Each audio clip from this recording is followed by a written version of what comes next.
questionable coaching decision. Why not throw them in there? They've been argued about over and over again. And the debate is no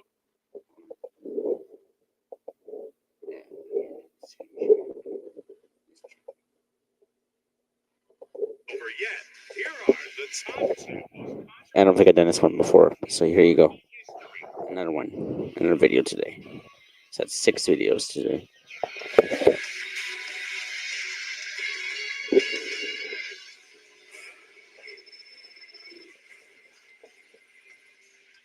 everybody, and welcome to another Sports Center Top 10 special. I'm Darren Detition. As always, we are glad that you tuned in.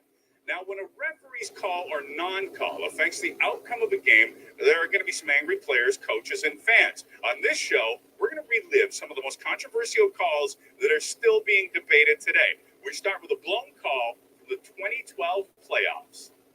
It was 3-0 for Pittsburgh, and we had nothing going on. We were back on our heels. It goes to Kennedy. It's out around the puck at his feet. A chase down. I never thought about it twice. Went back in the room, and that's when... No, I haven't done this one before. I have not. Good. Up the ice. This play's offside by about 1.5 feet. Oh, the Penguins are not going to be happy when they get a look at this. This play is offside, and Briere makes no mistake on the breakaway over top of Marc-Andre Fleury. I saw the replay the next day, and I said, yeah, maybe I was, but in my mind, it's still a good goal. Wow. The offsides, the actual play or call, it's not that hard to decipher. Was it a momentum changer? At the time, watching that game, I didn't think it was. I thought that, that Pittsburgh clearly had control of that game. We were up 3-0. I remember distinctly talking on the bench that it's not going to hurt us. It's not going to decide what happens in this game. We treated it as such. It changed our mindset. Instead of being on our heels now, from that point on, we start getting on the attack and making plays. And in our mind, we were back in the game. The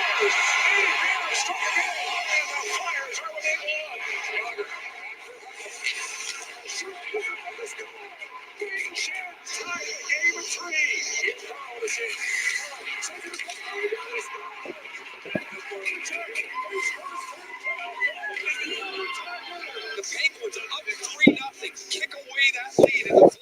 Yikes. Deciding moments in the series, deciding points in the series, and not being able to hold a clear lead. Game 1, we were playing real well in the 6th.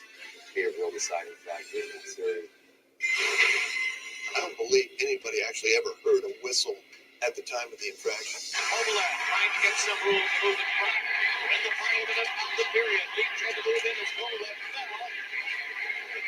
Reaching, stopping runner coming up. Andy Van Hellemond is waving. Oberlin is hurt. It probably hurt. Ouch. Going down, you lose a possession of the puck. Maybe not. He's handling the puck. Frank Milano with one hand on the stick gives him the chop on the back. That to me was not a vicious chop by any stretch of the imagination. That really could have been the impetus for us to go on and be victorious in that game. But the goal was called back.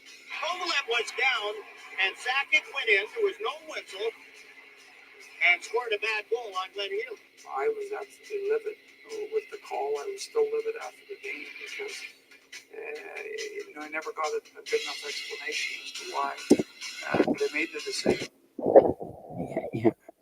Yeah, I would be mad too. It's just crazy. Andy claimed that he blew the whistle. Of course, none of us heard it. I don't think it's a goal. No. It had to be a whistle, John. That's the only way that could have been called back. That is to say, it's no goal. At the end of that play, you can in fact hear a whistle, but the goal had already been scored at that point.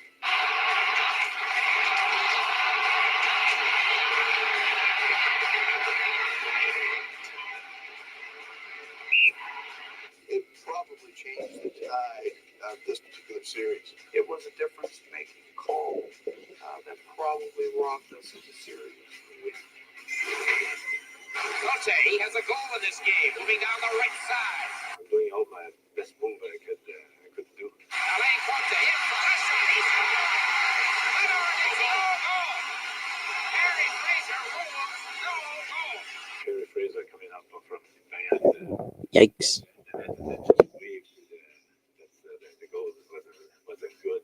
It felt like his stick was jammed up against my foot, and so I couldn't move. Here's Cote with the play. How's that no goal?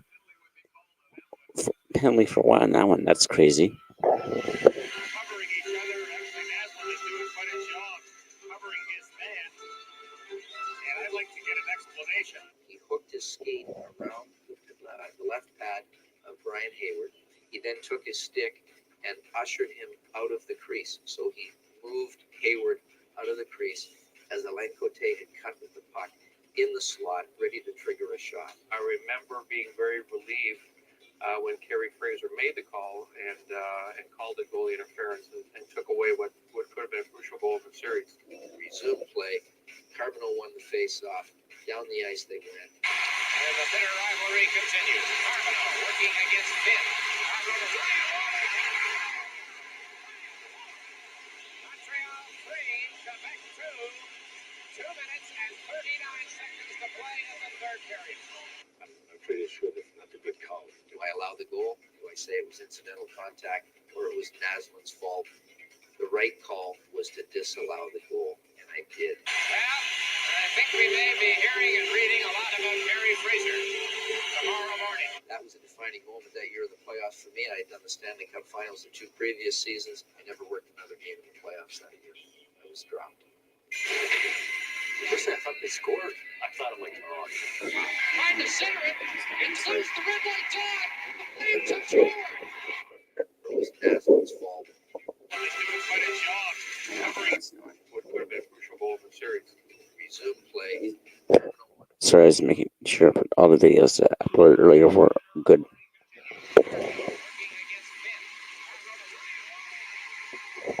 That was a good goal. I'm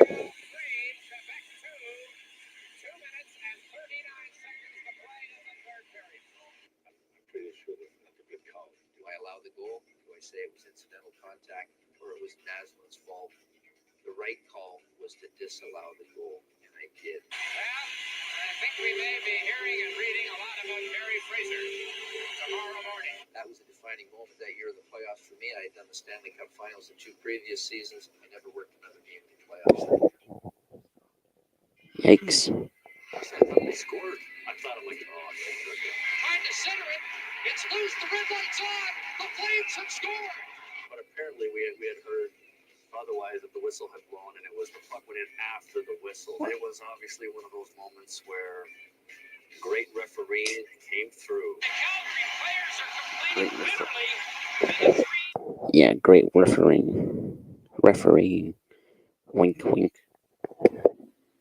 Officials, it looks like it's on the way in, but I'm sure it's in, Harry. I always remember this. Gretzky, with his arm around the referee, heading away from us, away from everybody, over the far side of the ice, saying, that goal wasn't in, you know it wasn't in. And I'm thinking, how do I get to this referee before Gretz does?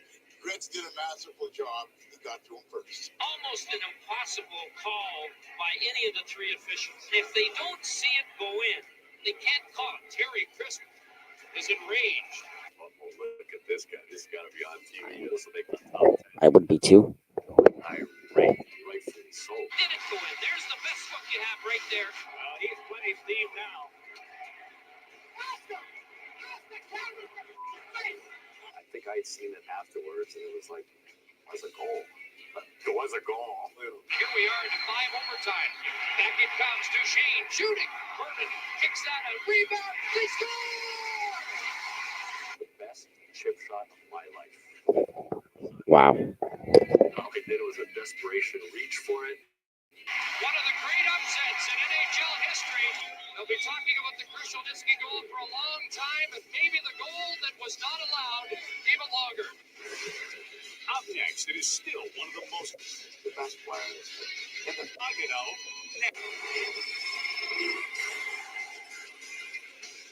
In 1998, Canada's men's Olympic hockey team was looking to break its gold medal drought of 46 years, and they appeared to be on their way until meeting up with the Czech Republic in the semifinal. The game went to a shootout, and the game's greatest scorer, Wayne Gretzky, was left on the bench.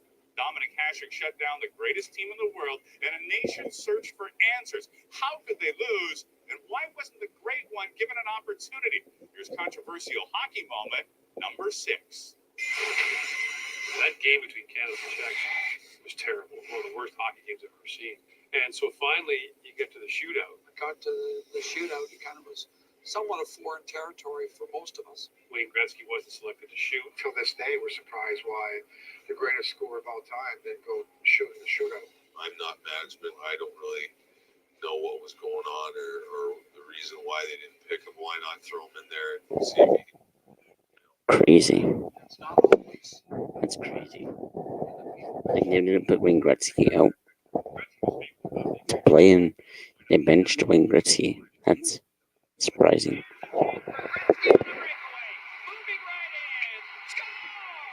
great players will find a way to get it done. Maybe Wayne wasn't the greatest shootout player in the world, greatest breakaway player in the world, but I think it sets a pretty good tone right off the hop if Wayne Gretzky shoots. With the ice being like it was, we thought it had to be shooters, and the dekes were not going to work.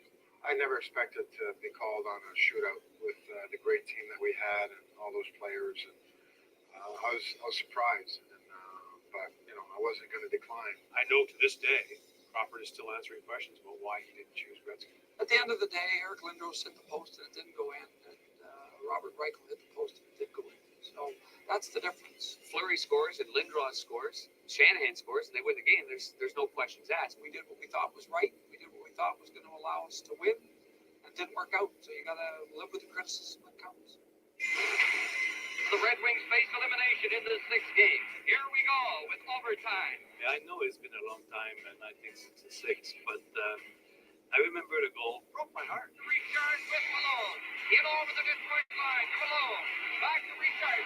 They score! A little rascal pocket rocket that put it in with his hand. I saw it, and he's on the ice. The puck went to the right, and Henry, when the puck went in, Henry was already almost past the net to the left. So we were short, and the goal was good. We looked at the referee and went over, and he said, good goal, good goal. And so we knew that there was not going to be, there was no replay back in those times. And the Montreal Canadiens win the Stanley Cup. It was toast. It was over. I think it was 1990. Was it 1993? Because that's the last time they won it. It's in 1993. Last time the Canadian team won. There's number 20. It was so far offside, the players on both sides have kind of stopped. There's number 21, good scoring. To Clark Gillis. Over to Gorin. Centers to Sutter. Shoots his goal. Lane center. And the Flyers are really going to think that goal's offside. Just part changes. It was at least 2 feet offside. And there was no question about that goal. It was offside. Now watch as he goes over the line. It's back out. See that? That's offside. That was an offside goal, and that's why the Flyers are upset. They just missed it. So, Fine by us. So blatant. No, they all complained, and I don't blame them. Bobby Clark still complained. it was 3 or 4 feet offside. It wasn't a close call. Afterwards, on replay, we saw how much it was offside. It was pretty clear, but at the same time, those are the things that go for you or against you. It could have went against us, and you still got to keep plowing on. To Ginelli. Here's Ginelli with ice. Across the ice.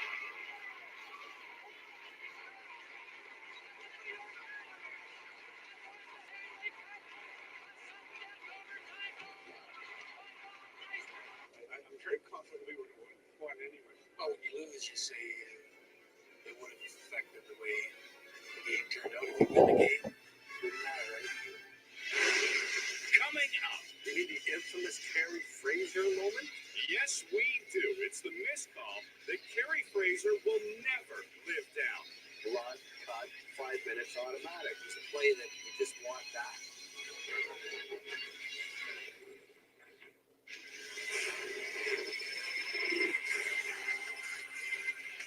As pretty much everybody knows, the Toronto Maple Leafs Leafs have not won the Stanley Cup since 1967, but many Leaf fans still point to a moment in Game 6 of the 1993 conference final against Wayne Gretzky and the LA Kings, a moment that still haunts the Toronto fan base and a referee who missed the call.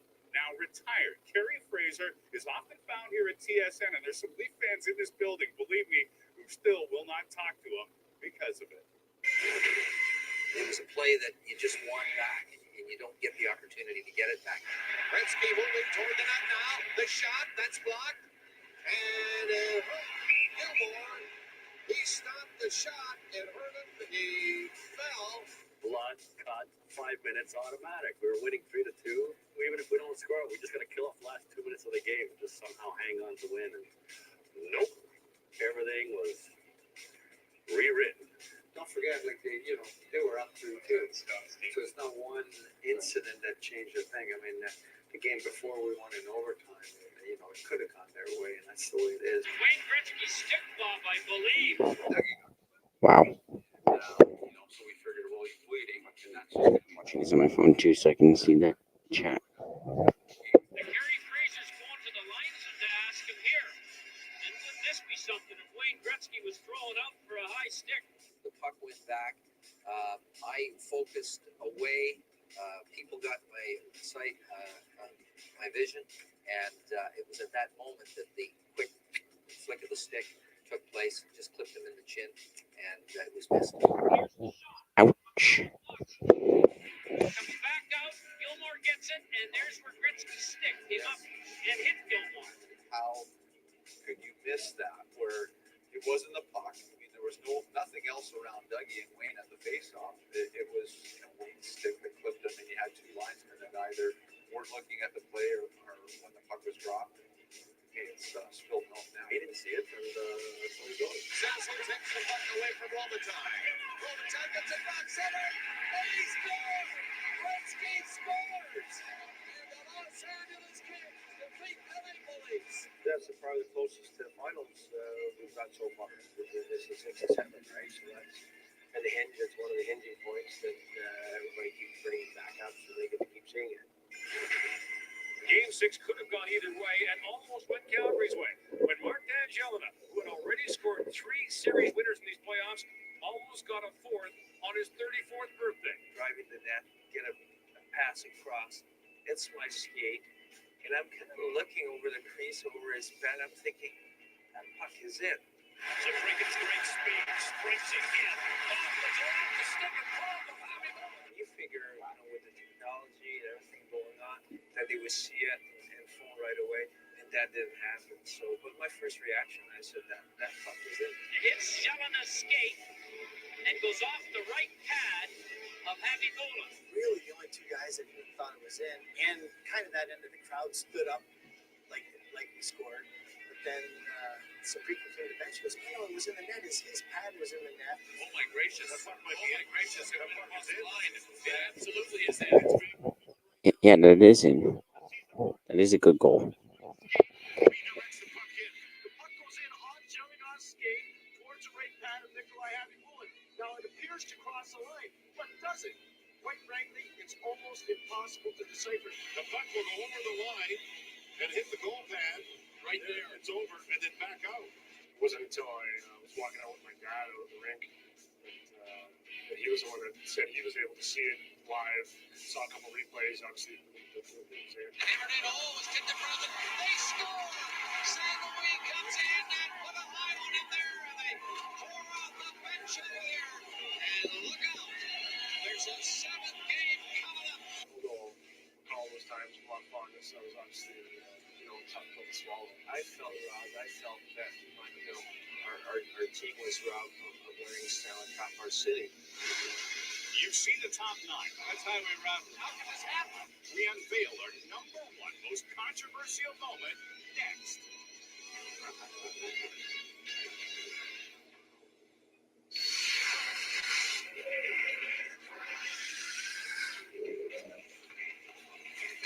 Elford clears it around the boards and hit it 10. Wow. His hand on it. That should have been a penalty. Then he drops it in the crease. That was against one of the big Jets. Oh, there's how Charles Sutter across joke. There's no way. Morel made the call, said it was a goal, but there's no way.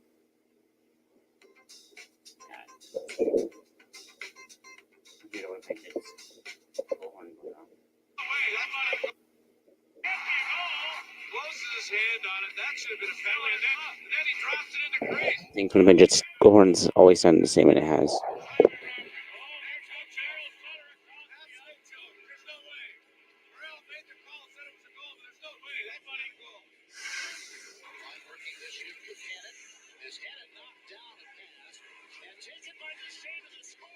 Watch the puck, and Duchesne as it skates over before he proceeds. Oh, man, I'm at 3 feet.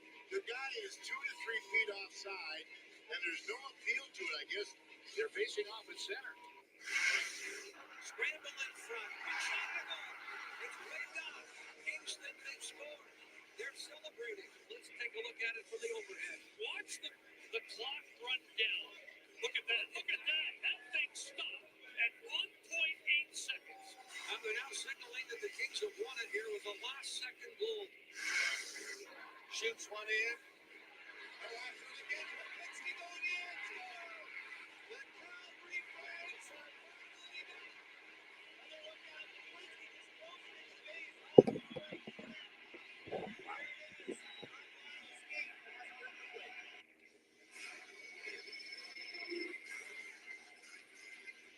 The 1990s were filled with heartbreak for the city of Buffalo.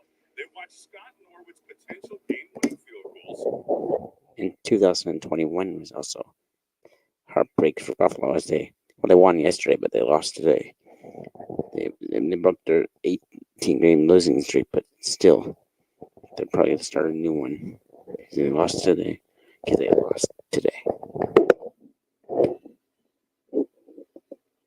Sailed wide right in 1991, and then they followed it up with 3 more consecutive Super Bowl losses. The rest of the decade was pretty quiet until the Sabres surprised everybody with a Stanley Cup Finals appearance against the Dallas Stars in 1999.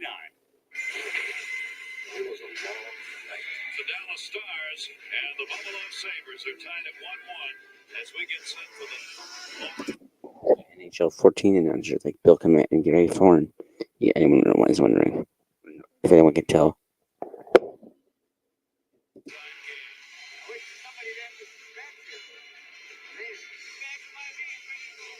It's tad controversial, I suppose.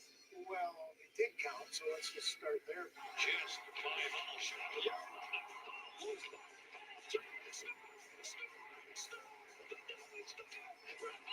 They won the Stanley Cup deep in the heart of Texas. The Stars are shining. According to every rule that we've known all that season long, it was not a goal. And none other than Brett Hull gets the game-winning goal. Took away proper protocol, which is the referee getting a call from upstairs to okay a goal. And I think the thing that upset us the most is that the process wasn't followed after that goal. I think if it was, the goal wouldn't have been allowed. Then Ruff and I went out to the bench and let Gary back know how we felt and several different Good thing to do. I just wanted explanation. Just tell me, listen, it's a good goal, it's not a good goal. There was no answer. There was no review, there was no answer. But it should have been called that, and it wasn't called that. And then, of course, later we found out about this mysterious memo that apparently had come from the league as a directive to all the teams. The Board of Governors changed the rule halfway through that season. They decided if you had possession while you were in the crease, you could score a goal. And now, what's your definition of possession? I don't know, but to me, if I can get it to my stick. Yeah, that should have been no goal. Brett Hull, yes, he was indeed in the crease, but because it was him that had possession of the puck with a skate inside the crease and then still had possession outside the crease, he was the player that was able to score the goal. Nobody needs this to be an issue. Everywhere I go, almost daily, someone says no goal. Be the final 2 words this summer. No goal. I'll live in infamy forever as one of the most talked about goals in the history of the league. Kind of like Bobby Wolf on through here, just not quite as celebrated. Whenever there's a game, there is controversy sure to follow. We hope. There sure is. Thanks for watching again, folks. We'll see you real soon. By Darren Nutrition.